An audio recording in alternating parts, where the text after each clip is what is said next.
He titulado el mensaje de esta noche, que no te bajen el precio. Mirá lo que está a tu lado, dile lo siguiente: ¿cuánto vales tú? Vamos, pregúntale, vamos. Algunos le ponen precio según la cara, según los dientes, según el peso.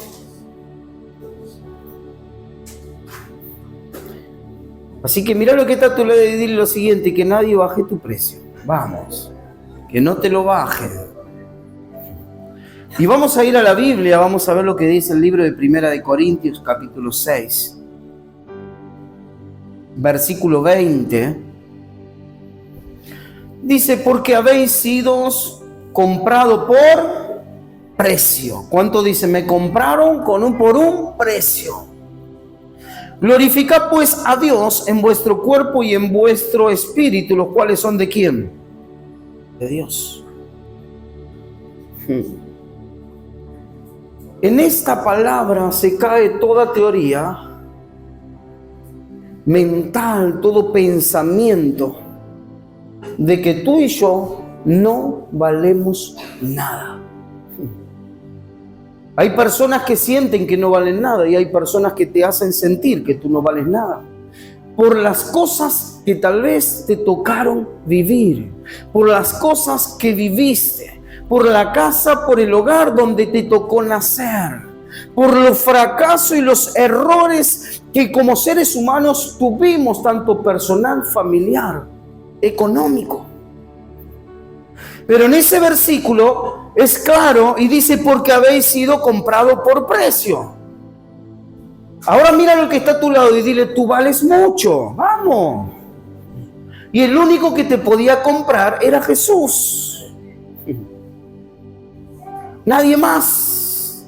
Nadie puede pagar lo que tú vales. El único que lo pudo pagar fue ¿quién? Fue Jesús. Tú vales lo que vale la sangre de Cristo.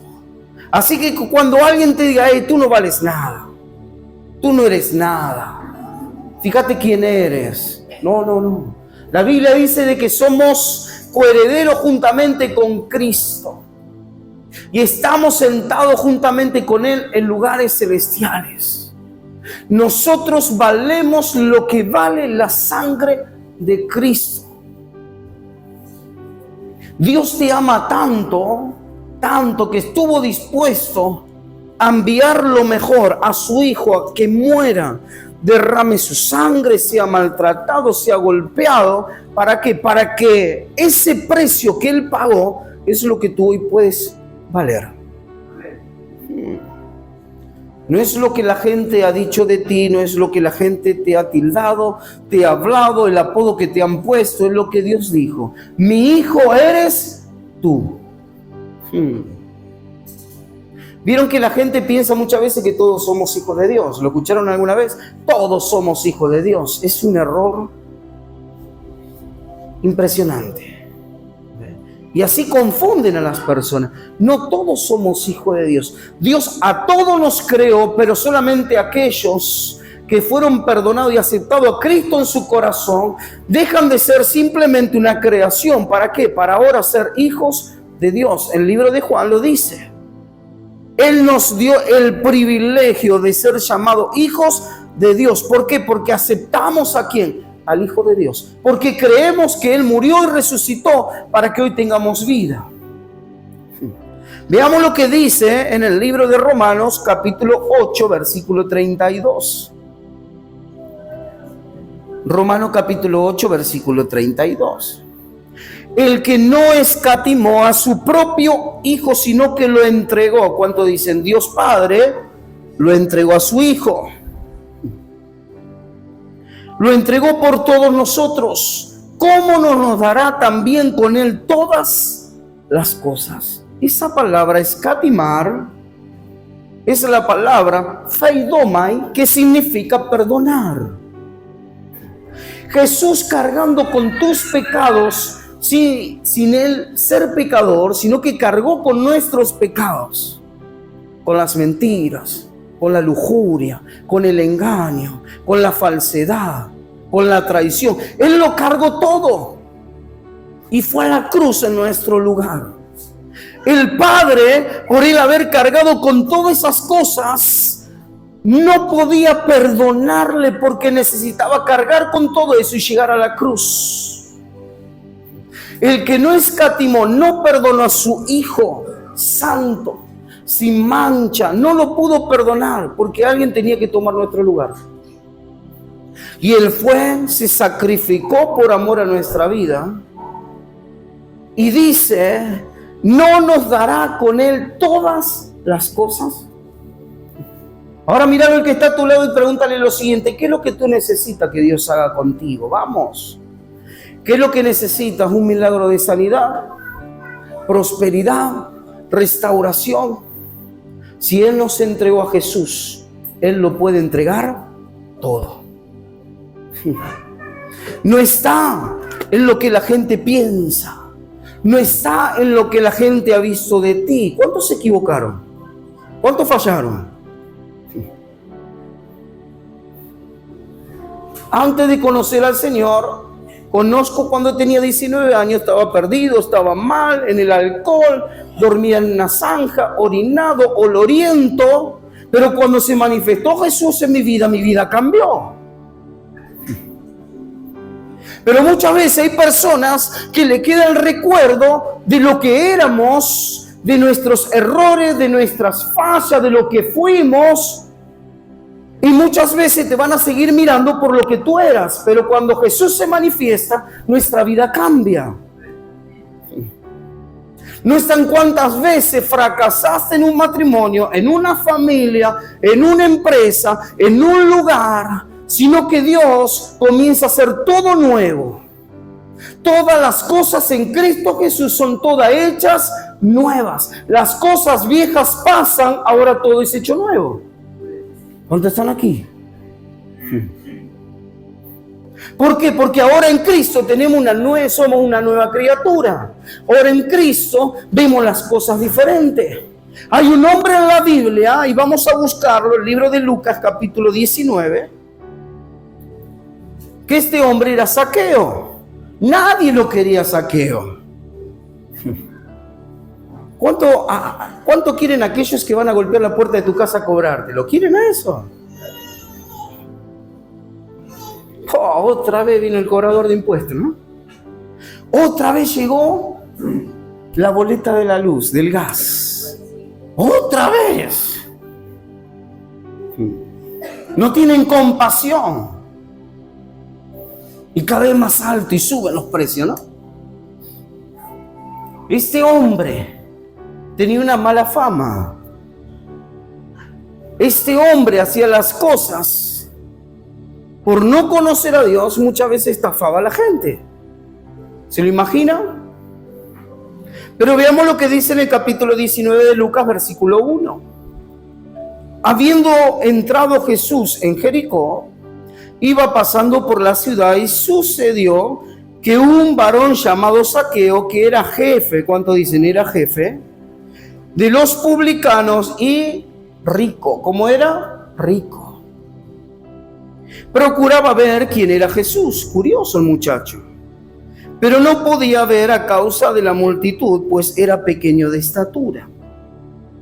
Y corriendo delante subió a un árbol sicómoro para verle, porque había de pasar por allí.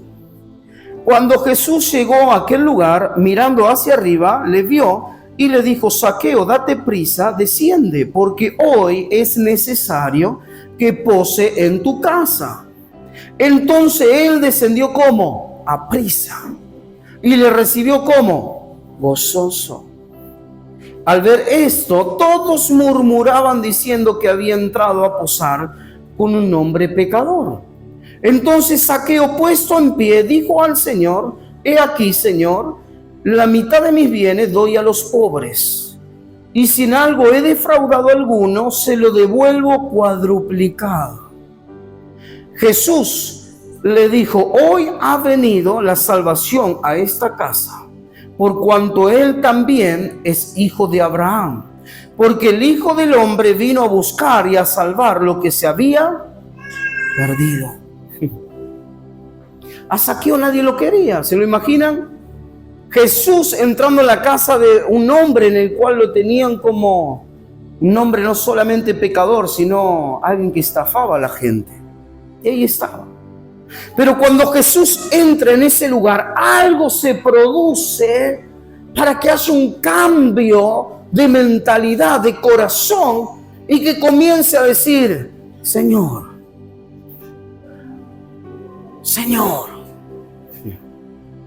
voy a demostrar que el ambiente ahí había cambiado. Porque él quería verlo a Jesús, pero él no sabía lo que Jesús iba a producir en él.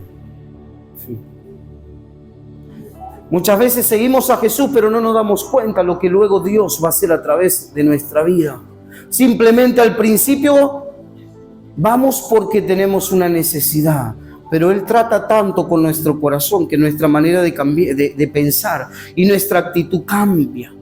Por eso en el versículo 8, mientras otros murmuraban de Jesús, en el versículo 8 dice: entonces Zaqueo, puesto en pie, dijo al Señor: he aquí, Señor, la mitad de mis bienes doy ¿a quién? A los pobres. Y si en algo he defraudado a alguno, se lo devuelvo cuádruple. Eso es un cambio, una transformación instantánea de una persona cuando tuvo un encuentro con Jesús. El hombre era rico. El hombre tenía un renombre en el Juan. No era buena la fama, pero tenía una trayectoria. Él estaba dispuesto a la mitad de sus bienes. Fíjense lo que es esto. La mitad de mis bienes, ¿qué hago? ¿Se lo doy a quién? La mitad de mis bienes, ¿a quién se lo doy? A los pobres.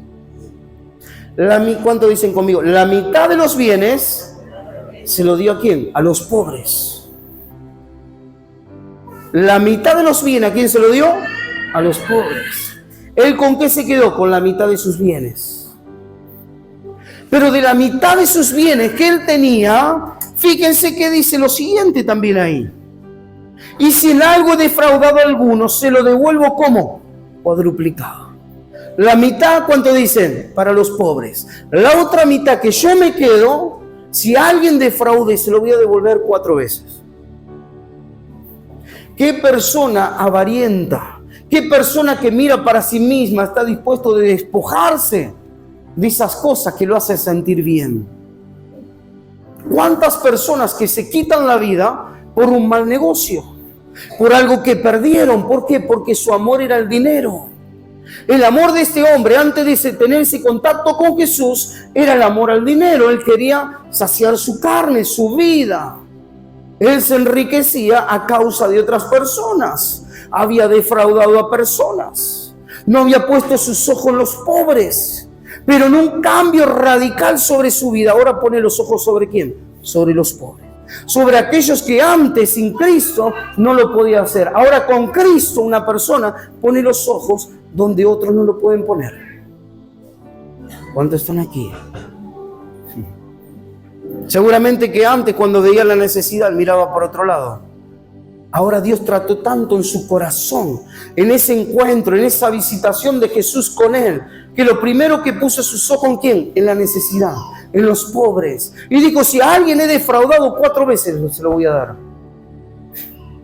¡Qué transformación!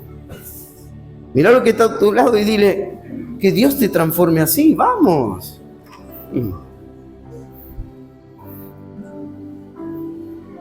Cuando Dios comienza a trabajar en un corazón, esa persona cambia.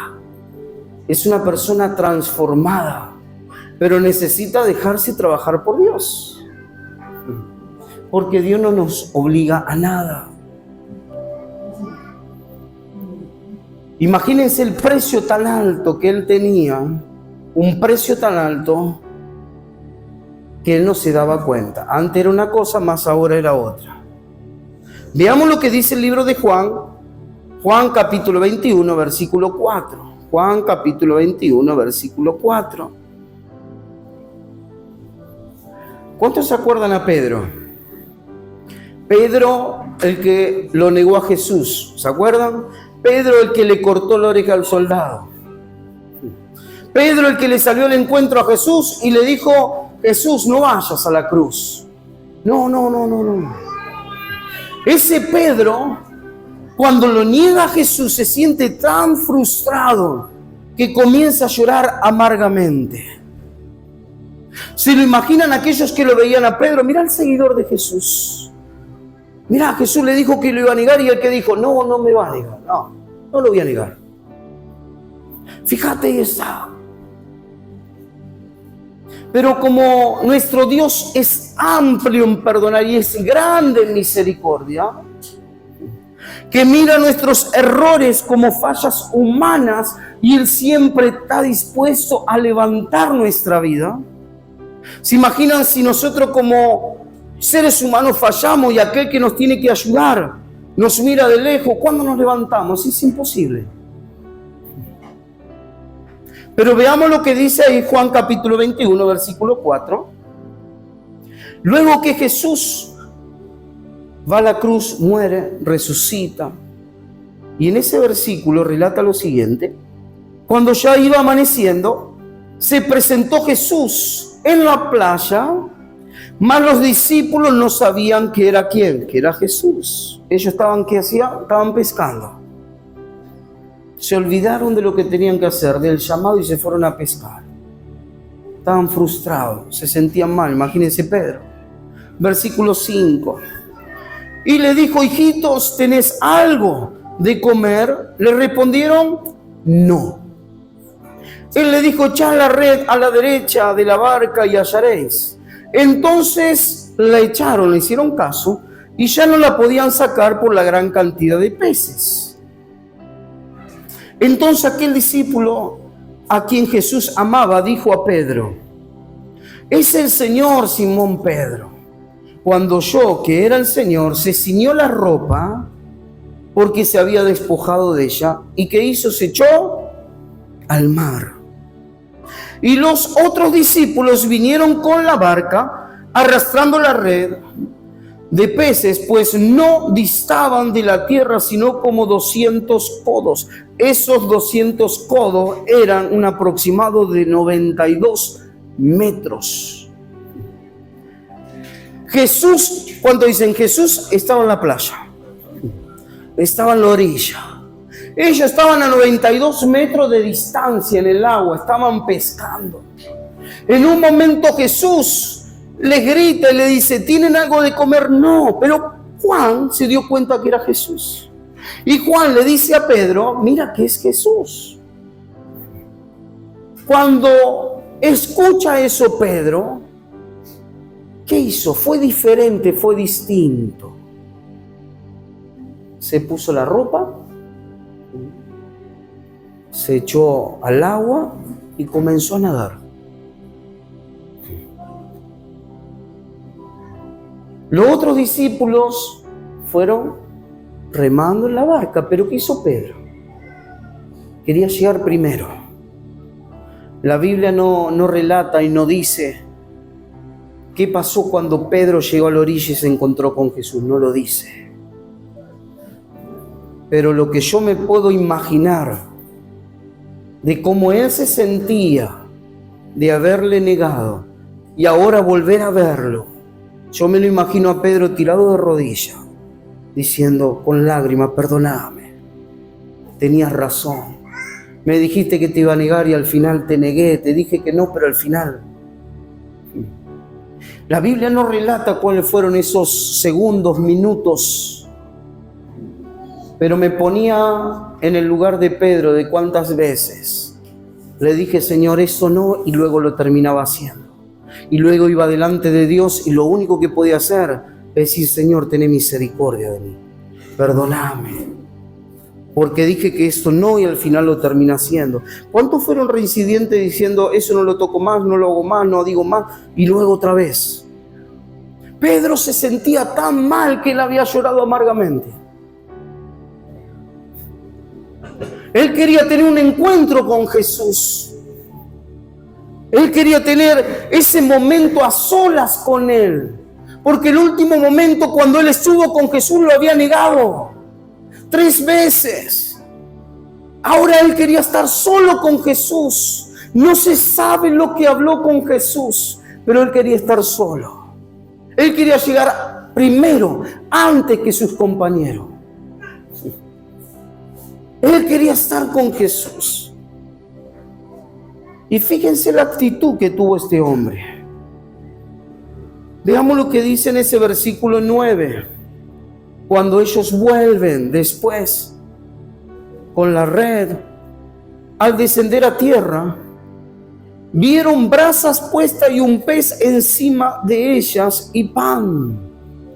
Jesús le dijo: traed de los peces que habéis de pescar. Jesús le había preparado un desayuno, una comida, prendió el fuego, puso un pececillo ahí y ahora le dice: ahora traigan lo que ustedes pescaron. Ustedes pescaron, ¿por qué? Porque antes no habían pescado, pero cuando le dije que tiren la red a la derecha, obedecieron y por causa de esa obediencia ustedes alcanzaron gran cantidad de peces. Ahora traigan esos peces, porque vamos a celebrar, vamos a comer.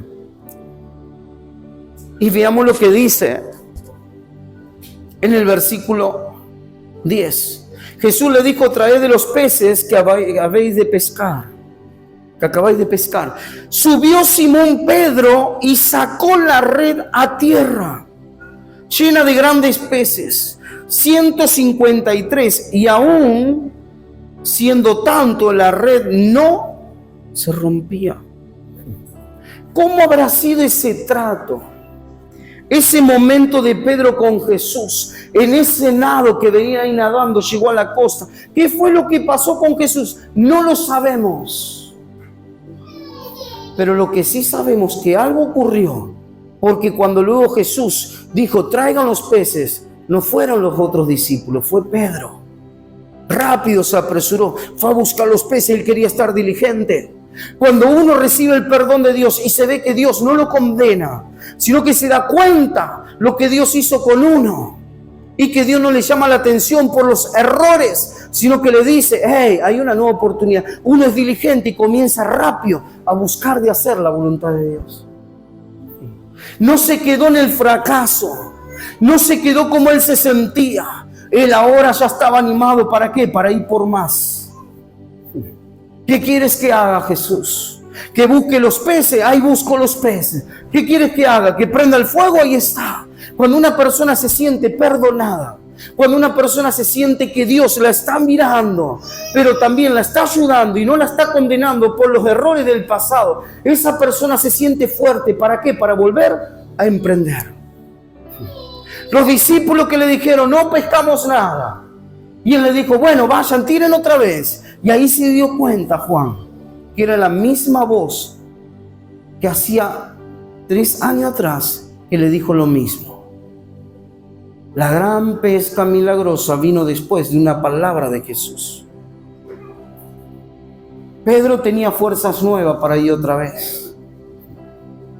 Pedro estaba dispuesto a no quedarse ahí, sino a ir por más. Veamos lo que dice en el versículo 18.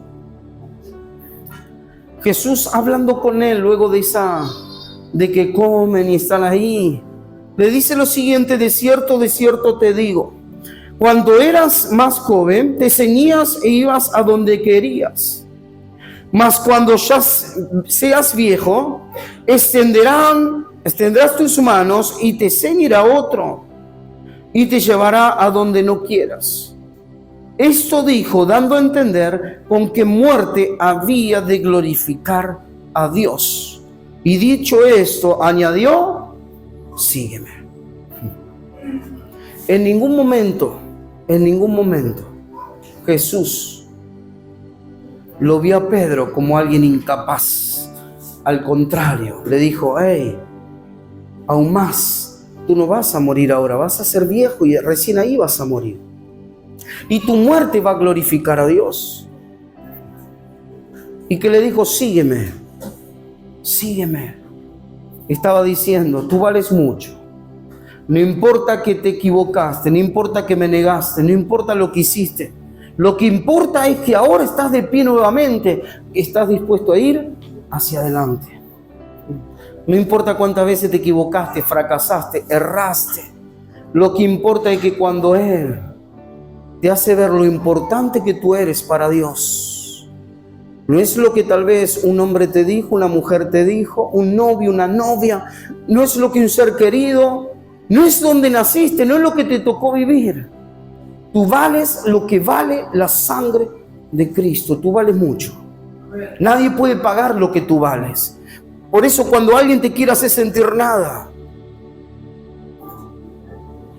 valórate y dile a otras personas: yo no soy lo que la gente dice, yo soy lo que Dios dice. Yo valgo mucho para Dios. ¿Cuántos están dispuestos a valorar su vida? Valórate. Fíjense que en el primer versículo que estuvimos leyendo dice que nuestra vida le pertenece a Él. Fuimos comprados por precio. Fuimos comprados y ahora le pertenecemos a Él. Que nuestra vida glorifique a Dios de tal manera que todo el bien que tú puedas vivir sea ese bien en el cual pueda glorificar a Dios. Una familia estable, firme, buscando a Dios, juntos sirviendo a Dios, saliendo de la pobreza, de la escasez, próspero, empresa propia, negocio, avanzando de la enfermedad a la salud. Todo lo que el ser humano puede vivir con Dios es algo en el cual nunca se va a terminar arrepintiendo. ¿Cuántos están aquí? Entonces, ¿cómo está? Ponte de pie.